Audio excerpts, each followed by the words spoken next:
my daughter for getting her nails done because her mom had to go somewhere.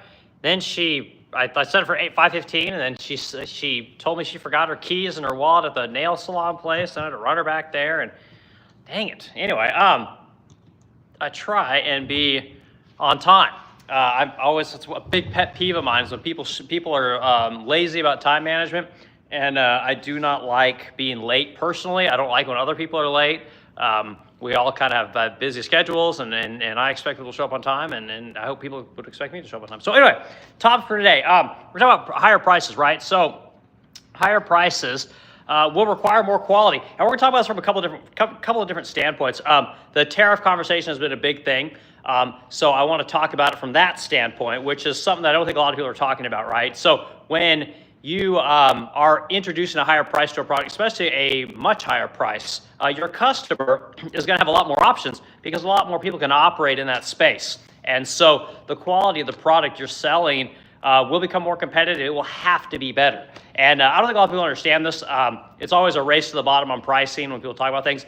And the other side that I want to talk about is if you have a product and you're selling it for a higher price, what are the requirements from your customer when you start upping your price, right? And I said quality equals, or higher prices equal higher quality, and that's 100% true. But there's a lot of other things that go into your product other than the quality, which are just as important. And I don't hear enough people talk about that kind of stuff. So I'm going to tell you guys what happens with us when we raise the prices. And honestly, we used to sell dressers for about, in the very beginning, I think we were selling for like $800 or $900. Now we sell them for almost $8,000, right? So the quality has gone up substantially. The price has gone up substantially. The clientele that we have, their disposable income, their net worth, it's gone up, right? And so as you move up that ladder in price, a lot of things change. And so it's a good topic. I see a lot of people that are selling courses and things like that,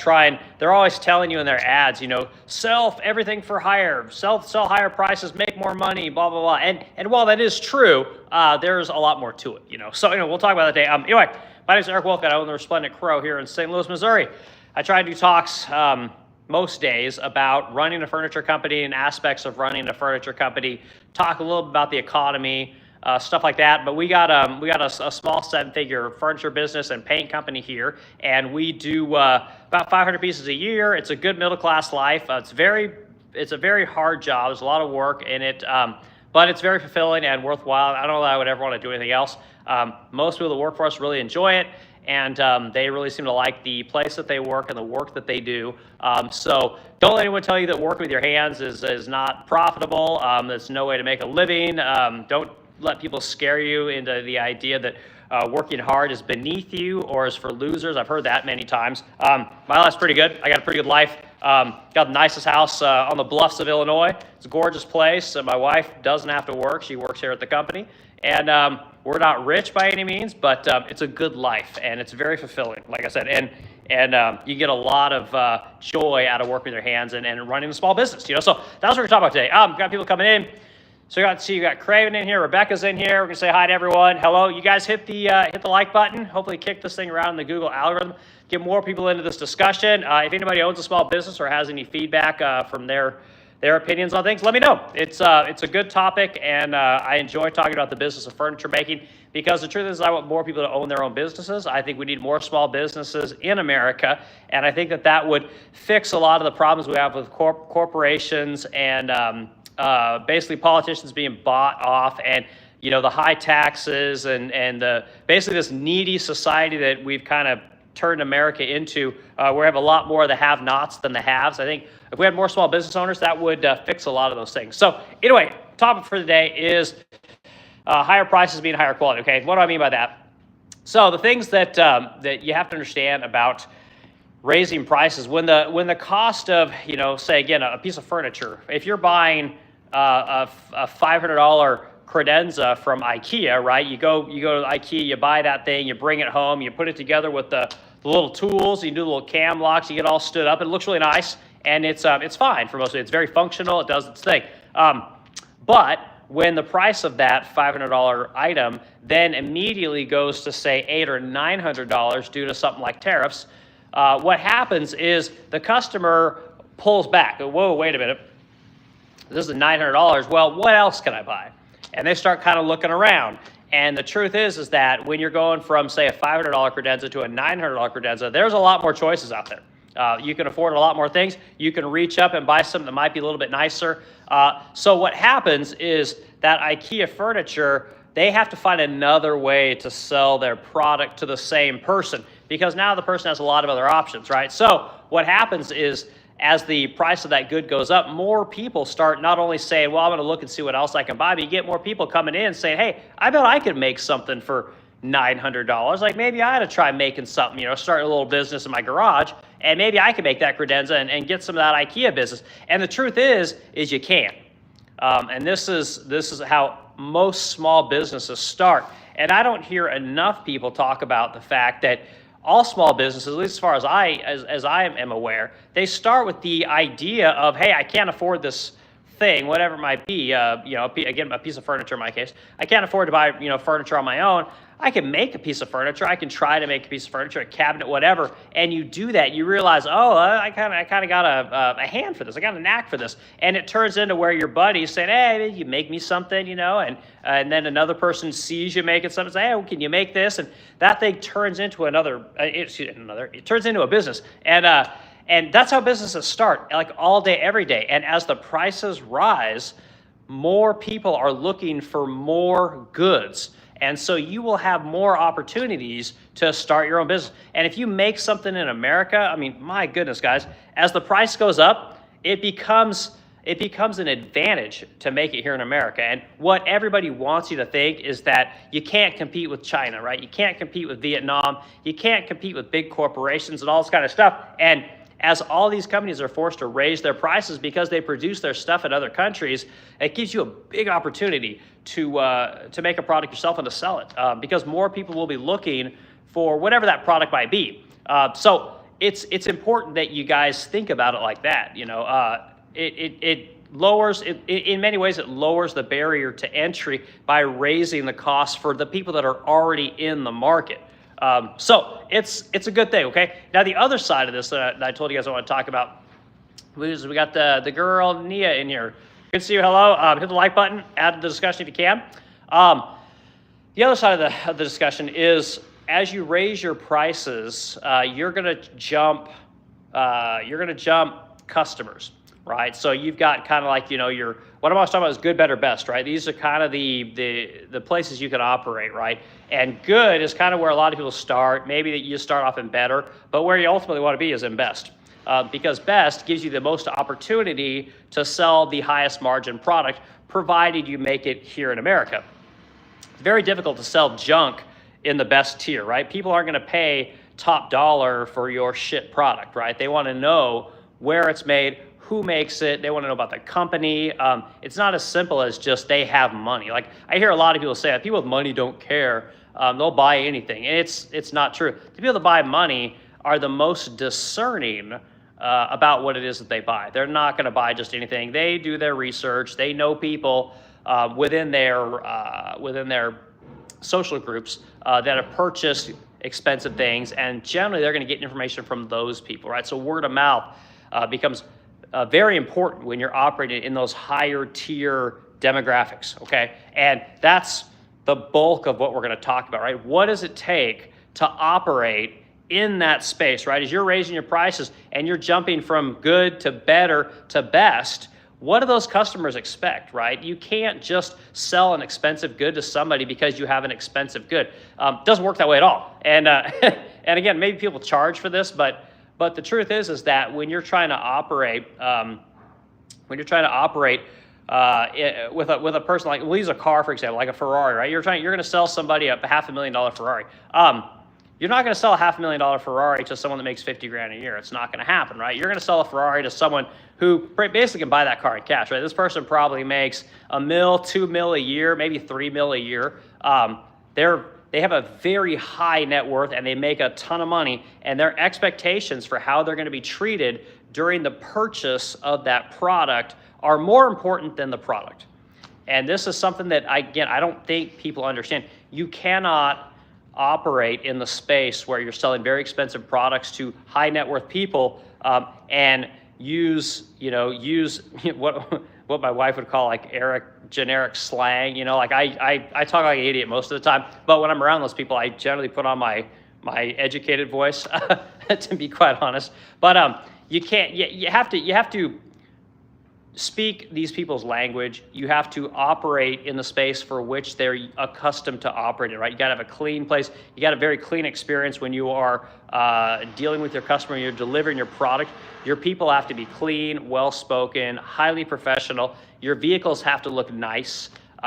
These kind of things become more important than they were when you start out. And this is what happens when you start jumping price, right? And again, I said at the beginning of the stream, when we started this company, we sold dressers for $800. Now we sell them for $8,000, right? And that's what happens when you start improving the quality of your product. You start improving your processes. You start moving that price up, and you start moving on to a more affluent customer. And your customer will demand a better experience all the way around. Not only quality of your product, but just a overall better experience. They expect their questions to be answered very quickly, right? They expect to have real, what's what I'm looking for? They expect to have people that make decisions talk to them, right? They don't want to talk to your assistant and some peon. They want to talk to the people that make the decisions and get shit done. And it's very different when you start moving up that price ladder and moving up the affluency of your customers. It changes everything in how you have to operate. So it's very important that people kind of understand that. And for most people, I think it's a little bit of common sense. But when you hear somebody actually talk about what it's like, and yesterday I talked about, I'll give you guys a couple of examples. Yesterday I talked about delivering into $20 million penthouses in New York. Okay, you're not gonna rent a U-Haul and head up to New York and knock on the penthouse door and say, hey, I'm here to deliver such and such pieces of furniture. It's not going to work like that. You can't just park anywhere in New York. It takes a lot of money actually to get into places where these penthouses are. You're going to pay a shit ton in tolls. You have to be penciled in. You have to be on a schedule. There's a lot of things going. You have to have insurance just to get onto the premises, right? You can't just show up, again, to deliver a piece of furniture. They will not let you in the building. I talked about that kind of stuff, and this is what I'm talking about. When you're going to deliver this kind of a product to an affluent community, you have to put your best freaking foot forward every time, because everybody sees everything, and they know, I should say they know, but you should want them to know who you are and what your product is, because everyone in that area sees your product. You should have some kind of advertising. You should have some kind of a uniform.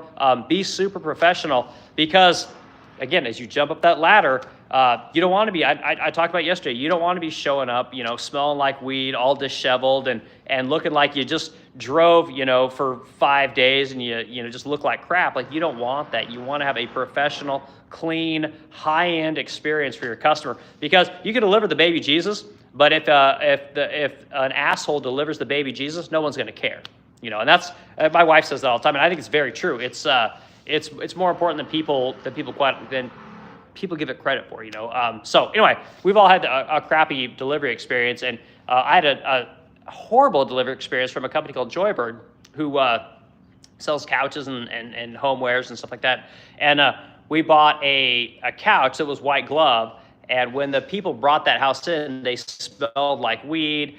They, again, just not very well put together. And when they were supposed to put the couch together and remove the old couch and the boxes and everything like that, they didn't put the couch together correctly. Everything was super loose and not very well done, is basically what it boils down to. And although the experience wasn't terrible, I'm not going to say it was terrible. It wasn't what it should have been. And again, as someone who delivers an extremely high level of customer service and white glove delivery with every piece of furniture that we deliver, I was extremely underwhelmed. So we got comments coming in, people talking. Let's go over this here real quick. Sorry, guys, I can just rant for days. So we got more people in here, guys. Hit the like button. It helps with the algorithm. It really does. And again, we're trying to get up to 3,000 watch hours. I'm halfway there, a little bit over halfway, and I'm going to get this thing up. We'll get it monetized and move on to the next thing in YouTube. So okay, here we go. Okay, so Sun Tzu says, sell to people who have money. Yes, and what Sun Tzu's saying is 100% right, and here's why, guys. So the truth is I'm always talking about good, better, best, right? We operate in these kind of tiers. And the thing is that if somebody has to reach to buy your product, they are going to have a million questions. Their expectations for quality are probably going to be more than my expectations are for quality, which is damn near impossible. But because they reached so high, no matter what you deliver, it's probably not going to please them, because in all honesty, they probably shouldn't have bought your product to begin with. But they wanted it so bad that they had to have it, right? And so there is, I would say, almost a 50-50 chance that that person is not going to be as happy as they would otherwise be if they were one of your top tier affluent type clients.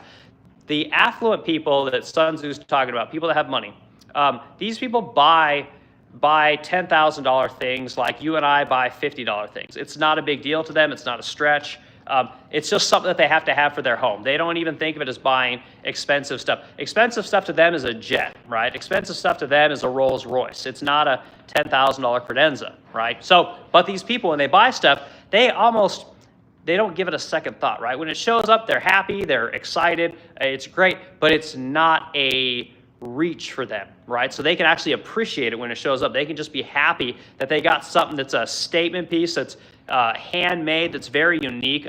That's more important to them than the price that they paid for the product. Now, if you deliver a piece of shit and your customer service experience is crap, that customer probably won't even say something to you, but they'll never use you again.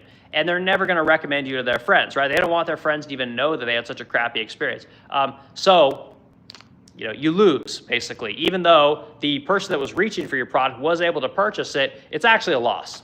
So anyway, that's Son. I hope that kind of makes sense. I think it makes sense to a lot of people. I can tell stories about people reaching for our products and just not having a good experience. And quick tip for you guys: if you're trying to sell something to somebody and they're a little bit on the fence, and you do want to try to sell that kind of a product to somebody, the tip to sell somebody almost every time in our experience is just tell them to pay with their American Express card, right? And if they're anybody with any amount of money, odds are they've got American Express card. They've probably got a platinum card.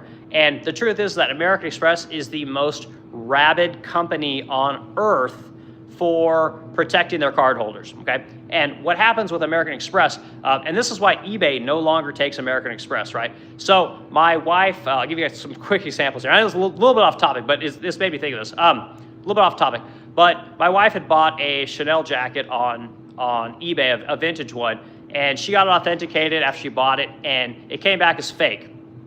And so my wife was all freaking out. Well, she called eBay and told them and talked to the authenticator. The authenticator talked to eBay, and eBay sided with the seller, right? They didn't basically they didn't care that there was a fraudulent product being sold on their website. So, freaking out about this $3,000, she calls up American Express, and American Express refunded her money that day, right? Didn't call eBay, didn't try and negotiate it with eBay, just immediately refunded Sucheta's money, and then they went to work on eBay, right? So it works out like that. Okay, another experience, I had a customer buy a piece of furniture for me, a faux bamboo dresser, a triple dresser. They bought it for me, and one day we looked at our bank account, and there was something like, I want to say it was like $2,800 taken out of our account by American Express, right? And it's like, well, how do you do that, right? Well, they did a chargeback.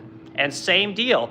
The customer had called us. We were supposed to go fix something, and we just didn't get around to it for whatever reason. Point is that it was completely our fault. It wasn't the customer's fault at all. But am excited with them. Immediately took the money out of our account, and then we had to deal with American Express and that customer. Right? We got the issue resolved. The money got put back in. But the point is that American Express is rabid about their customers. And that's what we tell all of our customers. Buy all of our stuff with American Express. If we deliver a crap product, you're not happy with it, it's not as described, you're protected, right? So quick sales tip. Okay, all right. All right, so got dog and your dog. Good to see you. Do you dabble in CNC? Yes, I do. And actually I'm looking, so I use a lot of CNC cut parts, but I am kind of struggling with it. I'm kind of going back and forth about even how much I want to dabble in CNC, because honestly, my customers want to know their stuff is handmade. And I've been playing around with a line of furniture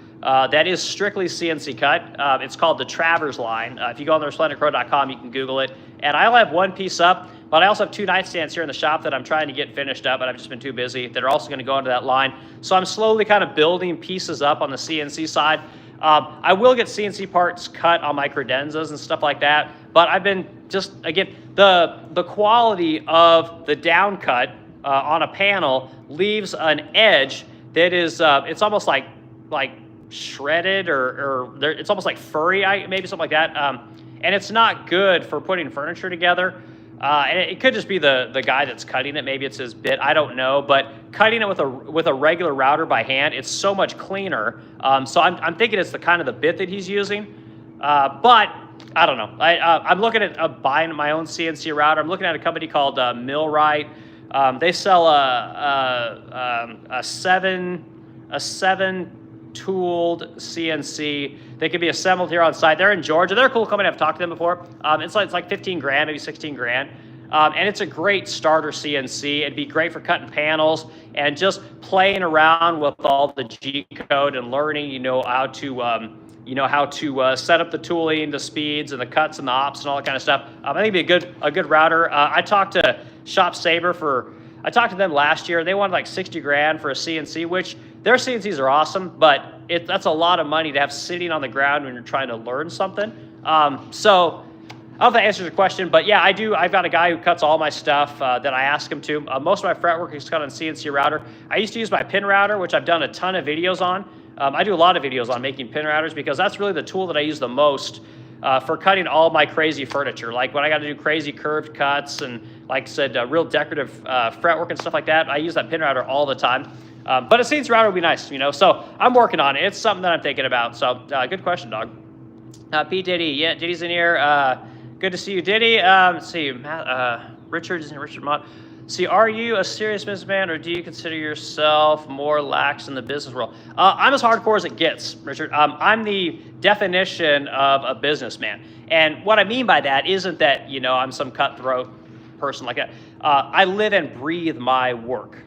I don't do family. I don't have a lot of bad habits. I don't like sitting on the couch and watching television all the time. I have kind of an inner dialogue with myself of being a loser. I've had it since I was very young. I'm the least educated person in my family, and I'm the hardest working person in my family. Probably not the most successful, but I'm successful enough. And there's a lot of inner demons for me. So business for me is everything. It's all that I do, and it's tough. And that's why I do these streams. Like I just want to show people what it's like to be a real business owner and what it's like to run a furniture company and a paint company and just all the crap that I deal with. But yeah, I'm as hardcore as it gets. Like I live and breathe business, and I can go into as much detail as you want about that, Richard, to be honest with you. Okay, so, and again, yeah, Richard, sorry, it took me a little bit. I go on these rants, man. Okay, Son's saying, geez. So how does the free shipping on your website factor in with toll roads and fees and stuff like that? Sounds like a nightmare selling in New York. Okay, that's actually a fantastic question. Okay.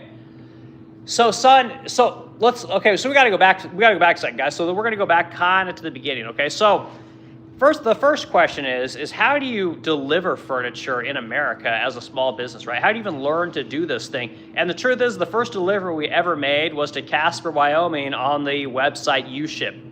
Right, and I want to say it was like $700 at the time to ship from St. Louis here in Missouri up to Casper, Wyoming, or up and over to Casper, Wyoming. So that in the first like year, I would say, any shipments that we had to do, which weren't very many, we would use UShip, and we would hook up with a whatever shipper was picked up the load basically, and we'd pay that cost, right? And so, what we would do is we kind of got to the place where it's like, okay, well, on average, most pieces cost, $500 to $700, depending on where they need to go. And actually, when you go to high traffic areas, it's actually cheaper than going to places like Casper, Wyoming, where nobody goes, which is why they're so expensive. It almost has less to do with the distance than anything. But what we learned over the years is that when you're shipping a product, one of the number one questions people would ask us was, how much is shipping to fill in the blank? And so every day we would get 50 questions. How much is shipping to here? This piece is, whatever, in St. Louis, it's $3,000. How much for shipping to Los Angeles, right? And so we constantly be fielding these questions and trying to figure out what the shipping is from different kinds of shippers. At that point in time, I believe we had our own shipper. So now what we do now is we have our own shippers on staff, right? So we don't do the it's $800 to Casper, $500 down to Dallas, $750 out to LA. We did that during COVID, and that was a huge mistake. And what we learned over the years is that it's just best to put free shipping on everything. And what we do is we know that the average cost of our shipping, no matter what it is basically $500. That's really what it boils down to. By the time you pay the salary of your shippers, gas, maintenance, whatever, all that kind of stuff, it's about $500-ish a piece, right? So if I sell 500 pieces a year times 500, that's $250,000, right? That's basically what we're kind of factoring in to the cost of shipping. Shipping is very expensive, right? Some years we make money on shipping, other years we lose it. So, son, to get to where you're really going with this question is how do you compensate for the fact that shipping to Los Angeles is $1,200 per piece? Thanks, California, by the way. And it's only $350 a piece to deliver up to New York, which is where you're talking about. Here's how it works. I ship, I don't know, I got to do some quick math here. I probably ship 200 pieces a year to New York, New York-ish, right, around that kind of area. Connecticut, Massachusetts, New York, New Jersey. I ship a lot of pieces there, which means I'm constantly going that direction. So when my truck is loaded up, it's generally full going that direction. It's never full going out to California, okay? So we make it up on volume is kind of what it boils down to. And we know that I'm going to ship 10 pieces out to California, Oregon, and Washington every year. It's just not a thing to go out there. So I don't mind eating it to go out there, right? Which is why we do free shipping. Cuts down on all the questions. I basically know my shipping costs all year long for the most part. And we just, it's much less of a stressor to answer all these questions. And it feeds into our sales model, right, which is frictionless, right? And this is something that I don't think people talk about either. When it comes time to sell something, like whatever you're selling, your only goal when selling anything in life is to get the sale right now.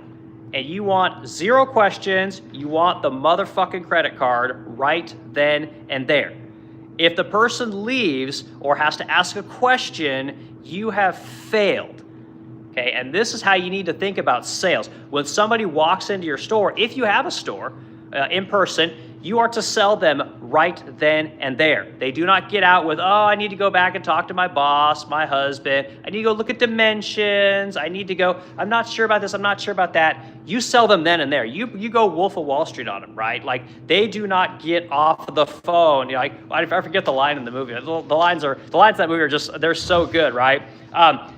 You don't, you die or he buys. I don't know this, but you make the sale then and there, okay? The person, when they want to buy your product, every single question should already be answered. And if they have to ask you, you haven't done your job as a business owner to answer all of the common questions, right? They should be able to go on your website or come into your store and get all their questions answered immediately. There's no, I don't know, or I got to look into this, or, oh, let me go find out shipping. Oh, let me go see what I can get a shipper out there. It is frictionless. Everything is done right then and there. Give me your credit card. I'm taking payment. Let's go, right? What is your lead time? Lead times are on the website. How much does it cost? It's on the website. How much is shipping? It's on the website. It's all there, right? What are my color choices? It's on the website. Can I do custom? Of course, it's right there. It's on the website. All the questions are right there for the person to buy. Anytime there is the potential for them to be like, well, I do kind of have a question. I'm not sure. I don't know about this. Or I don't know about that. You have failed, okay? So when I emphasize the importance of selling people immediately with a frictionless sales model, that's what I'm talking about. So that's a little bit of a riff, son. I hope that I am clear about the importance of selling somebody immediately. Okay, so if you, here's a great example, guys. If any one of you that is watching the stream right now were to come to me and say, Eric, I want to buy something, I can take payment from you in any form. You want to buy in Bitcoin, I can take payment in any way, shape, and form right here on my phone. I don't I mean, if you want to pay me in full frontal nudity, I will take payment. Like, I can literally take payment in any denomination, in any currency, at any point in time. There's no place in time when I cannot take payment. Okay, it's just in the sales game, in the furniture game, you learn these things that people have all kinds of.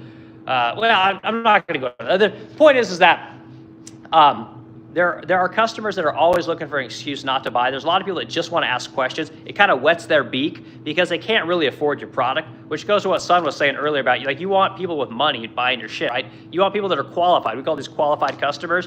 You don't want the tire kickers, people asking a million questions, because what they're trying to do is they're trying to get a sense of having your product by being able to ask you questions. And it's so easy to ask a business owner questions now that if you put all those questions on your website and you put together a sales vehicle that answers everything, there's almost no reason for these tire kickers to even ask you questions, because you can say, well, it's on the website, it's on the website, it's on the website. We have a VA that fields a lot of our tire kicker questions, right? And they'll just immediately just point you right to the question. So anyway, I hope that makes sense. I'm sorry, guys, that was kind of a little bit of a rant. Okay, there's our Richard Moat. Yes, Richard, we love your comments. Thanks, dude. Make sure you hit the like button, Richard. You got to hit the like button if you're going to ask goofball questions. It's kind of rules of the game. Okay, Mike says, affluent customers don't have to linger over prices. Can I afford it to obtain a want? Yeah, that's 100% right, Mike. And Mike knows this. He's in the painting game, paints kitchens, furniture, all kinds of good stuff. And the point is that you I shouldn't say, it's cruel to say you don't want certain kinds of customers. So I want all customers. Like, I want everybody to be able to have our product and to like it and to get to enjoy it, show their friends and whatever. But when a customer has to really reach for your product, there's a lot of questions. There is a lot of indecision, and there's a lot of back and forth. Like Mike was saying, they kind of linger on it. And again, what I was just telling you guys, they'll ask you a lot of questions because they want to put off pulling the trigger, right? Maybe they can't quite afford it. Maybe it is just too much of a stretch. Their husband said no. Their wife said no. They're waiting for their birthday. Whatever it might be, they just can't afford it. They'll ask you questions and they'll ping you because it's like being an addict in a way. Like, they just have to get a little bit of you to kind of get them through until they can actually pull the trigger, if they're ever going to pull the trigger anyway. Affluent customers don't have to do that. They just find your product, they like it, their friend says, oh, you got to have a resplendent crow piece of furniture. It's amazing, right? The finish is so great. The pieces are so unique. It's just the statement. All my friends love it. And they're just like, oh my God, I got to have it. I got to have this. Then they'll get online and they'll say, oh God, the colors are amazing. And then they'll talk to their friend again. Oh, what should I get? I'm looking at all this. Oh, you got to have the chartreuse dresser and the 7-drawer dresser. You got to have it chartreuse with that amazing resplendent crow hardware. Like, oh, get that bamboo hardware, and by the time, they're all buttered up and ready to go. They're just dripping with anticipation. They're $8,000 in, and they're just going to put their credit card, and they're like, and they're so happy. They're spent, right? It's the indecision and the excitement of purchasing is over, and then they're waiting, right? And it's building up again, and it's building up again, and in fact, it's a little bit much, but that's kind of how it goes for them. It's not questions to you; it's questions to their friends. It's questions to the people that already have your products, that have had a great experience, like I was talking about. Those are the people that they're talking to. They're not fielding, because they don't give a fuck about what it costs. They don't care about my lead times. They don't care about any of that stuff. It's just a different set of questions, and they're not for me, the business owner. They're for their friends and the people around them already had the product. So I hope that kind of makes sense, guys. I know it's a kind of a long answer, but Mike's definitely on point. Especially if I was telling Richard, don't do weed. Drugs are bad. I'm a firm believer in that. I believe that marijuana is a massive problem in this country, and it needs to be Schedule 1 again. Unpopular opinion. Most people can't handle it. And I've done my fair share of drugs, but again, most people can't handle that stuff. It's a bad deal. All right, more from Sun. If your business is viable, you will be inflation proof. If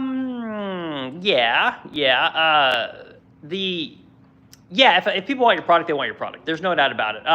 If you have a lot of demand for your product, your price is less of a problem, right? But if you are buying your products overseas and your president decides to slap 145% tariff on it, and you have to raise your prices, however much you can negotiate with everyone in your supply chain, and say you do raise your price, say you end up raising your price 20, 30, 40%, If there's enough demand for your product, your customers will pay it.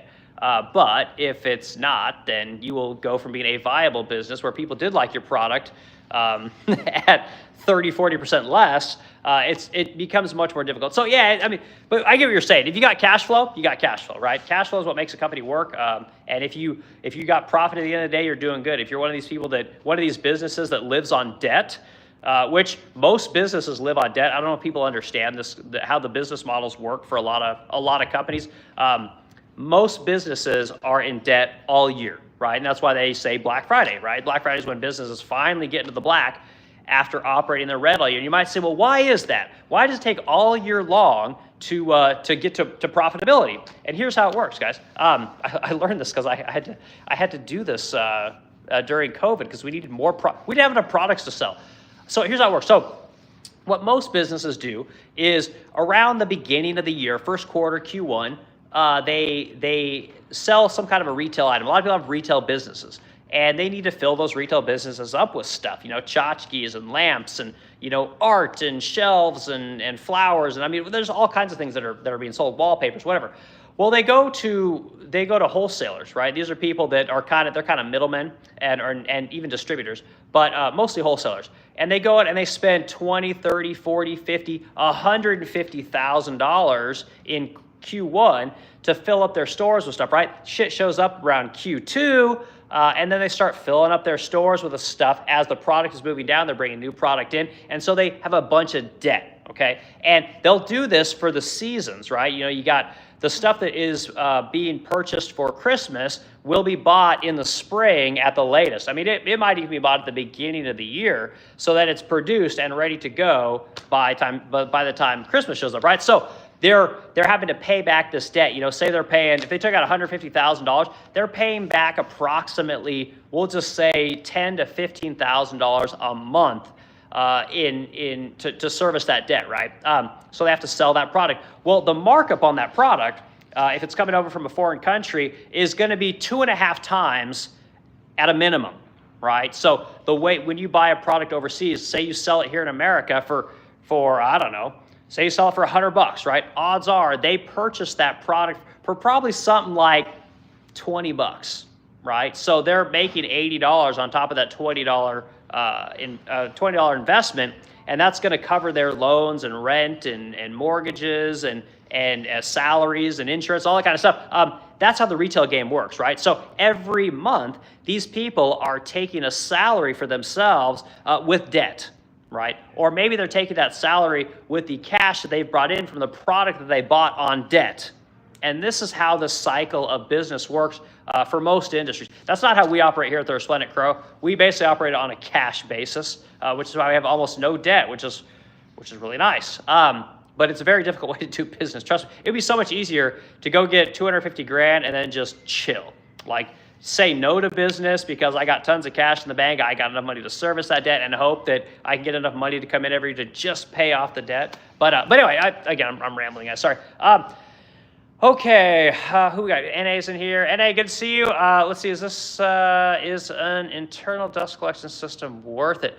What do you mean by an internal dust collection? Is that just a dust collection system that's inside the shop versus one that sits on the outside of the shop? I don't know all the terms. Like I said, if that's what you mean, then yeah, I would say so. It's I would like to put my dust. This is just one that's hooked up to my table saw. I've got another 2-bagger. Off in the back there that is hooked up to a giant edge sander and drum sander, big ass drum sander, and we use it for other kind of miscellaneous things. I should probably buy a dust collector and put it outside, but I never think about it. Like I've never been bothered by dust. I know a lot of people are fearful of dust and noise and stuff like that, but 45 years old, ultra marathon runner, 24-hour endurance runner. Never had issues with my lungs, never had issues with breathing, never been a thing, so I just never gave it much thought, to be quite honest with you. So if that's what you're talking about, let me know. All right, so this is Tom Dunn. What size is your jointer? I think it's an 8-incher. Yeah, it's about what is that, 8 inches, something like that, No, it's like, yeah, something kind of like that. I think it's an 8-incher. I don't know. It needs a new helical head. I bought new teeth for mine. It says one of the not a Shalix head, but what do they call it, a helical head. And anyway, when the teeth were set into the I forget what they even call the head itself, but when they're set in there, they just never set right. I don't know why. I called Grizzly because it's a Grizzly machine, and they even told me, like, yeah, the teeth have never set, the inserts, whatever they call those things, have never set well in that particular series. So they literally told me to buy a new head for it. So I need to go buy a Shalix head, and that's what I'll do. They're like $800, you know. But anyway, that's the joiner I've used. I've had it for a long time. Funny thing about my shop is we do. I don't know how much freaking furniture we run through this place, but I bought all the tools for my wood shop for $3,500. You know, I think it was a table saw, shaper, drum sander, dust collector, drill press, a couple of planers. I can't remember all the freaking tools. Like, it was the best deal ever. I mean, it was an amazing deal. And I did have to replace the motor on the table saw, but everything's ran great. I've had it for years. It's been amazing way to purchase it. Good luck there. So yeah, that's my joiner. Okay, son, on the free shipping, you were talking about removing friction from sales being important in case you don't answer instantly. On the free shipping, you were talking about removing friction from sales being important in case you don't answer instantly. Yeah, and it's answering instantly is really important. It's really important to treat sales like your lifeblood, like your health. If you don't capitalize on a sale, and I'm gonna use a crass analogy here because it's really important. I mean, because as humans, we've all been there, right? Like when you're with somebody and they're, it's hot and heavy and you got them buttered up and they're ready to go. Like the moment can be killed pretty quickly, right? So you need to pull the trigger very quickly in order to get that person to finish. Okay, so take with that what you will, but that's kind of what it is. When a person is ready to buy, they're hot, they're ready to go. And if they don't buy when they're ready, then truth is that you don't know when they're going to be ready again. Whatever the relationship is with that customer, it could be, in an hour, it could be in a month. You have no idea. Point is that when they're ready to go, you need to be ready to go. And you don't need them waiting on you to answer an email. Them waiting on you to answer a question via text or email or make it a telephone call. If you're not there to have that question answered immediately, you are not doing your job as a salesperson. Plain and simple. And again, this is one of the difficult things for me to learn as a business owner. My wife is the one that has literally beat this into my head as to how important it is to be able to take advantage of a person when they are ready to go. Okay, another thing is my clients are women. I'm not dealing with men. Okay, I don't know how impulsive men are, and I don't know how much planning men put into things because I don't operate that way. I don't dream about shit, right? I dream about one thing, and I want a new Audi R8. That's the only thing I really dream about that's like material. I'm not a dreamer. I have everything I want. I've got the most badass house there is. I've got the badass business. I've got everything. I don't need anything more, right? But women, when they want to buy something, they are ready to go. And they want to pull the trigger on it. And again, if you have a bunch of questions, women deal with a lot of shit, guys. The kids can come nag them. The husband can come nag them. They can have stuff going on at work. They got family coming. They're trying to get the house ready for the holidays. All kinds of other things can happen that take them out of the moment to purchase whatever it is they want to buy right then and there. So you have to have all systems go, right? There's no waiting, right? There's no, I gotta wait to hear back from Eric about, whether I can get free shipping to California. No, that's not even a question. Every piece that's clearly marked. And now, to be quite honest with you, because we've dealt with these questions and worked on creating a frictionless sales system, we don't get those questions anymore. I mean, it's a couple of times a year, someone will ask me if all shipping is free. Even where it used to be, we'd have a dozen of those questions a day. So it works. You can get these questions taken care of and produce a sales, get a website in line that funnels people to put in their credit card, right? That gets them to answer all the pertinent questions before they go in to put that credit card. Once that credit card is put in, they're done. It's over. You're just deliver good product and you're on Easy Street, guys. Okay. All right. So Okay, IBF. All right, IBF's in here. Are you going to start doing coaching calls? I'm not doing coaching calls. It's not that I don't want to do them. It's just easier to do it on the internet. You know, I just answer questions. You don't need a coaching call. I do these talks all the time. Ask your question. What do you got? You know, if people want to ask me questions on business or what they should do in any kind of situation, like just ask. You don't need to pay for it. You don't need to set up a call. Like I said, my time's super valuable, and I give my time out via a lot of these casts because I can get my information out to the most people with the least amount of time. You know, I got a lot of things to do, and I like doing these streams. This is almost like taking lunch for me. It's relaxing.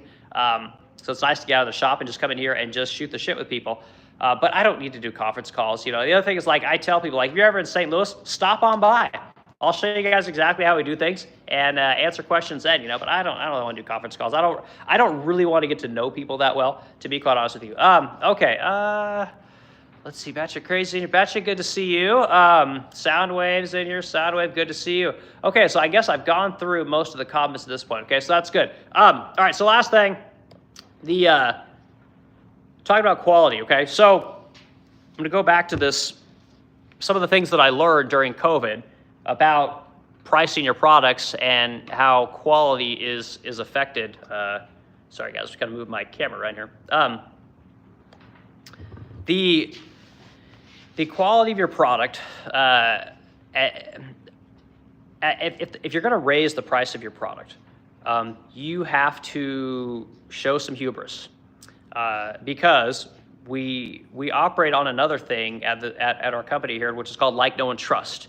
And this is a kind of a back end, behind the scenes kind of a thing that we do, which anybody can do. I've talked about it before.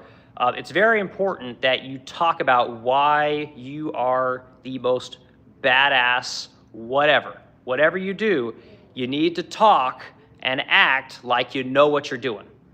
And if you're going to advertise, if you're going to make videos, if you're going to do streams like this, you can't sound like you're just like, I don't know, I need to get back to you on that, or I'm not sure what I do in that situation. Like, you better know what you're talking about because it helps with your like, know, and trust. I've sold numerous pieces of furniture because people watch these videos. If you Google Dorothy Draper furniture, I'm not Dorothy Draper, right? I don't have the Dorothy Draper trademark. I didn't start the Dorothy Draper line. I'm not Dorothy Draper. But if you Google Dorothy Draper furniture, I'm going to show up because I'm one of the only people on the internet that's ever made a video about making a piece of Dorothy Draper furniture. I've done tons of shorts and Instagram talks about Dorothy Draper furniture, right? So that has helped me to sell furniture.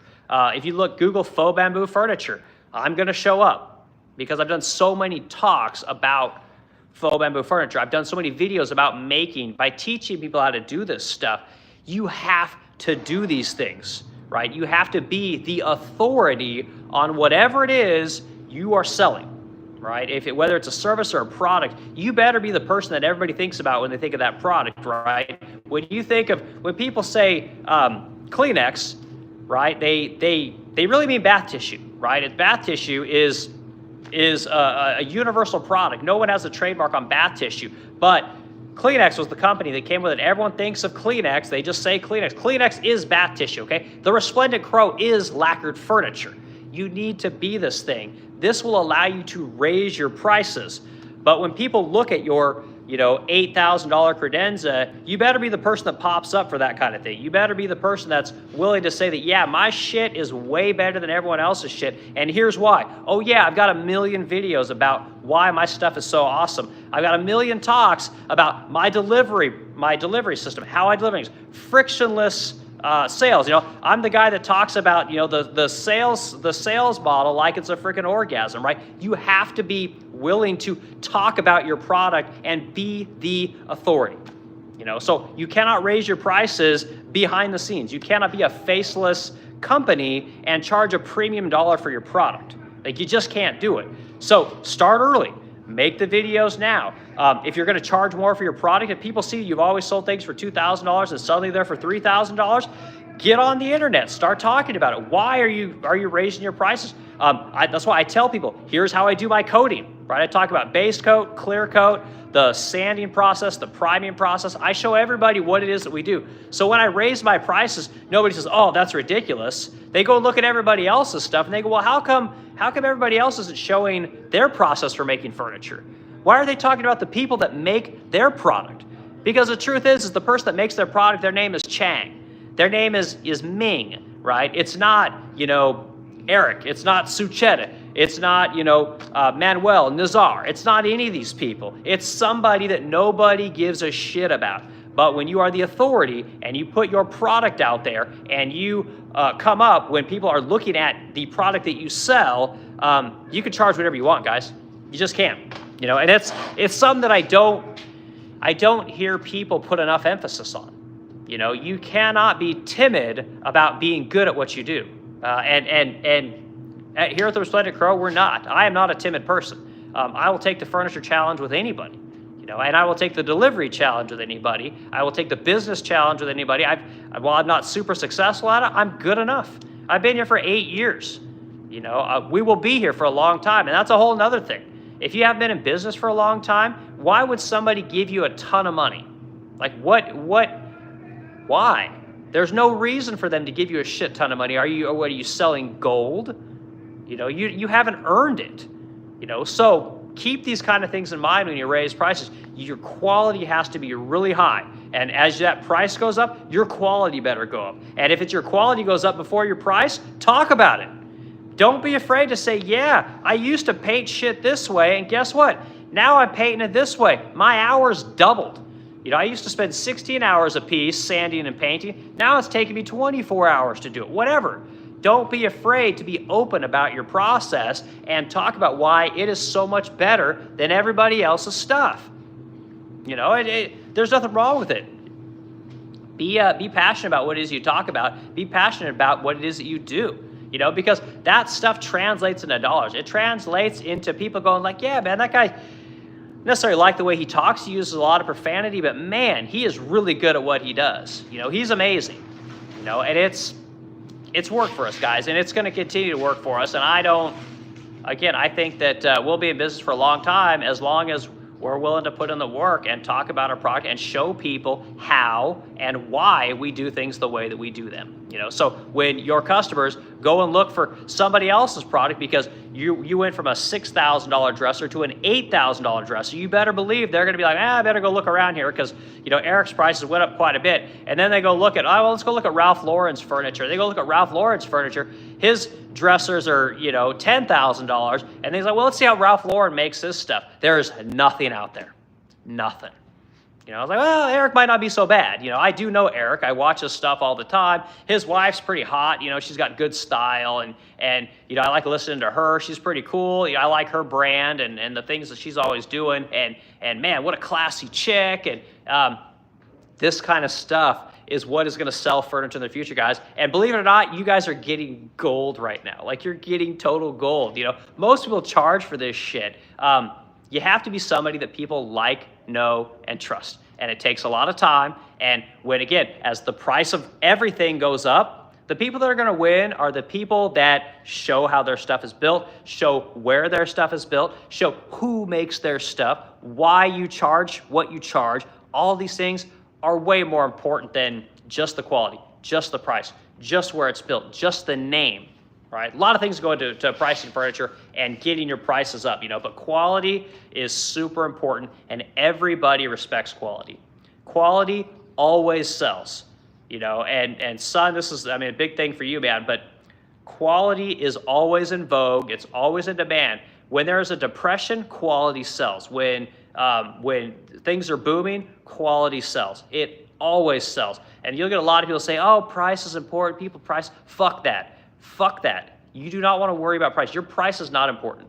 What you sell, how you make it, who makes it, where you make it, your brand, the things that you talk about, the things that you show your customers, and the time with which you do all these things, way more important than all their stuff. So anyway, that's probably enough for this talk. I've kind of went on for a bit, talked about a lot of topics, but point is that prices go up. You want to raise your prices, but it's not as simple as quality. But if everything goes up in price, why not do the things I'm telling you guys?